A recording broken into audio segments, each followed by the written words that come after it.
Darıxdım baxışım gözlərin üçün,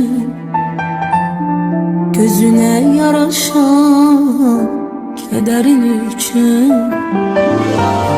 O həzin mehriban hoş səsin üçün